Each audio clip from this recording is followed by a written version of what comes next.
তো দেখুন না ধরে নিয়ে ট্রেন আমরা হয়তো সারাতে ঘুমাতেই পারতাম না, একটা 2-3টার ভিতরে অবশ্যই থাকতাম।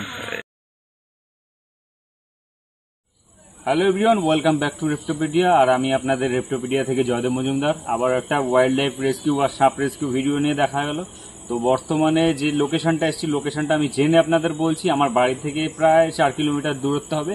রাতের বেলা প্রায় 11:30 বেজে গেছে এখন। তো এখানে ঘরের মধ্যে কোনো বিষধর সাপ ঢুকেছে, আর সবাই কিন্তু সেটা পাহারা দিয়ে রেখেছে। তারা মারতে উদ্যত না, তারা মারতে চায় না সাপটা। তো সেই কারণে আমি সাপটাকে বাঁচাতে এসেছি। তো বর্তমানে কিছু কিছু সাপ রাতের দিকে বেরোচ্ছে, যেগুলো বিষধর সাপই বেশিরভাগ থাকে। তো সেগুলো মানুষ ভয় পায় বলেই আমরা সেগুলো বাঁচানোর চেষ্টা করি, মানুষের থেকে দূরে নিয়ে ছাড়ার চেষ্টা করি। তো ভিডিওটা কন্টিনিউ দেখতে থাকুন।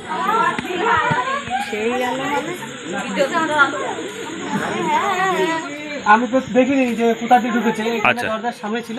আচ্ছা আচ্ছা, আমি দরজা খোলার পরে এখানে এই সোজা করে ওর গায়ে ঘাই লেগেছিল। এখানে ছিল। আচ্ছা আচ্ছা, ঘরে লাইটই জ্বলছিল, আমি দরজাটা এইভাবে খুলেছি, যেহেতু এখানে ছিল ওর গায়ে যে লেগেছে, ফার্স্ট উঠেছে, আমি এখানটা বেরিয়ে এসেছি। আচ্ছা, তখন দেখে চিনতে পেরেছিলেন এটা কি সাপ? তো কি সাপ আমি তো চিনতে পারিনি। আচ্ছা আচ্ছা, সবাইকে ডাক দেওয়া হলো, এখানেই ছিল। আচ্ছা আচ্ছা, এই ভেতরে রয়েছে।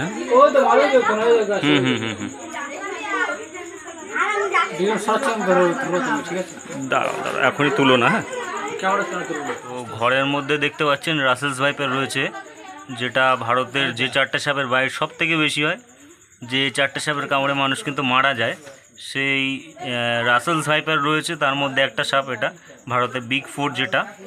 তো ঘরের মধ্যে গ্যাস সিলিন্ডারের নিচেই রয়েছে সাপটা।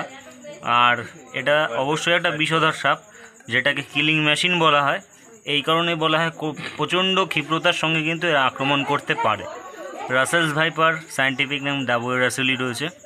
একটা বড় মাপের সাপ মনে হচ্ছে দেখে, যথেষ্ট বড়ই আছে। আর এই সময় কিন্তু এরা বাচ্চা পেরেছে, বাচ্চা পাড়া প্রায় হয়েই গেছে ম্যাক্সিমাম সময়। তো আগেও দেখেছেন আমাদের চ্যানেলে অনেক বাচ্চা ছাড়ার ভিডিও আমরা কিন্তু দিয়েছি। আমার কি শুনে যাচ্ছে নাকি? না না না না, ও চুপচাপ আছে। ও চুপচাপই থাকে, আমি জানি তো। চুপচাপ আছে। এই সাপটা এতটাই শান্ত থাকে, আর এই সাপটাই সব থেকে স্পিডে আক্রমণ কিন্তু করতে পারে। উল্টো যখন কামড়াবে তখন কিন্তু সব থেকে স্পিড, গোকরো কালাচ যত সাপ আছে তার থেকে বেশি স্পিডে কিন্তু এরা কামড়াতে পারে।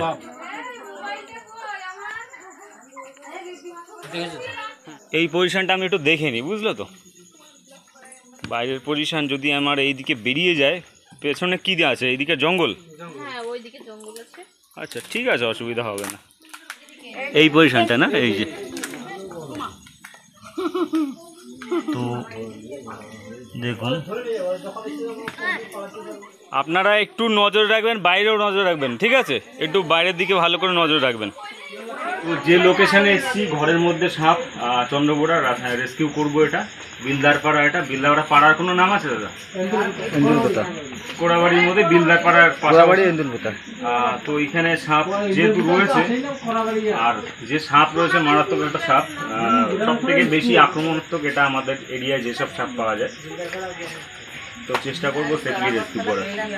আমি চেষ্টা করি যত কম টাচে রাসেলস ভাইপার রেস্কিউ করা যায়। অনেকে কমেন্ট করেছেন এইভাবে স্নেক হ্যান্ডেলিং করছেন, কিন্তু রাসেলস ভাইপার এমন একটা সাপ, আচ্ছা কিন্তু রেস্কিউর কিন্তু বাইট হয়ে মারা গেছে বা হাসপাতালে ভর্তি হয়েছে।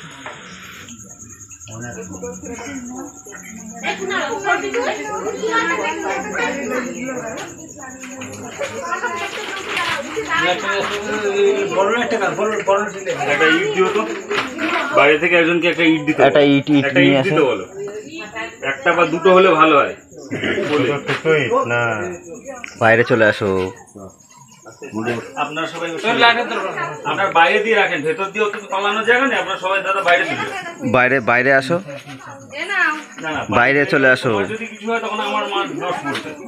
যদি কিছু হয় বাইরে চলে আসো না তোমরা, বাইরে দিয়ে রাখো। বাইরে আসো কাকা। এইখান থেকে ঠিক আছে, বাড়ি গেলে না না কোনো কিছু বাধা নেই। সরো বাইরে যাও। ও লাইট কোনো বাঁধা না, এই দেখো বললাম না। তুমি দাদা সরে যেতে পারবে, হুম তুমি চলে যাও, ভাই শুধু ওখানে থাকো। তাহলে হয়।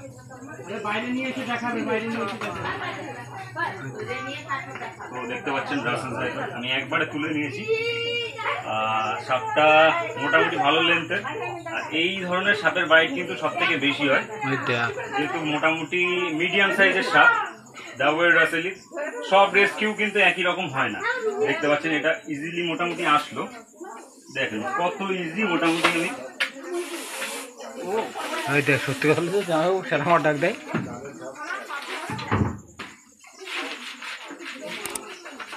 সাপ দেখা দেখি করার থেকে ও সাউন্ড দেখুন, সাউন্ড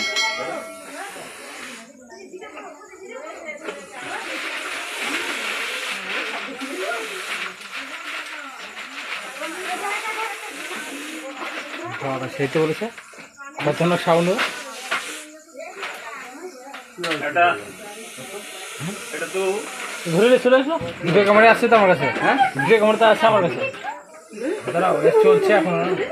একে বস্তায় যখন ভরেছি তখনও কিন্তু প্রচন্ড সাবধান থাকতে হয়, যদি ছায়াও পড়ে অনেক সময় বাইট করতে পারে, এরকম ব্যাপার। ওই যেটা বলেছিলাম, প্রতিটা রেস্কিউ কাজ কিন্তু একই রকম হয় না, সব সময় নিজের ইচ্ছা মতন কাজ করা প্ল্যান থাকলেও করা যায় না। দেখলেন তো কোনো টাচই করিনি আজকে আমি। এটা কিন্তু সঠিক রেস্কিউ পদ্ধতি, যেটা অনেক সময় স্ট্যান্ড করা হয়, সাপ নিয়ে বিভিন্ন জায়গায় স্ট্যান্ড করে, আর তারপরে কিন্তু বাইট হয়ে প্রচুর লোক আছে যারা হসপিটালে ভর্তি থাকে।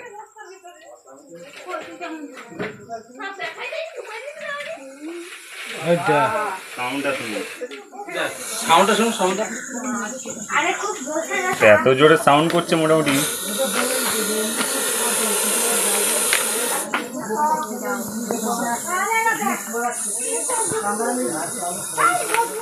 এইটাই হচ্ছে রাসেলস ভাইপার। আর যদি কখনো কামড়ায়, একটাই রিকোয়েস্ট, কোনো ওঝার কাছে যাবে না, ঠিক আছে?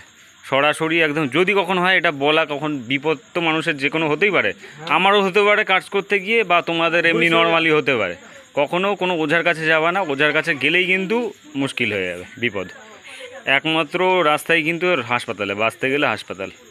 এই যে সাপটাকে ধরে নিয়ে গেলেন, এর জন্য আপনাকে অনেক ধন্যবাদ। কেননা আপনি না ধরে নিয়ে যেতেন, আমরা হয়তো সারাতে ঘুমাতেই পারতাম না, এটা 2-3টার ভিতরে অবশ্যই থাকতাম।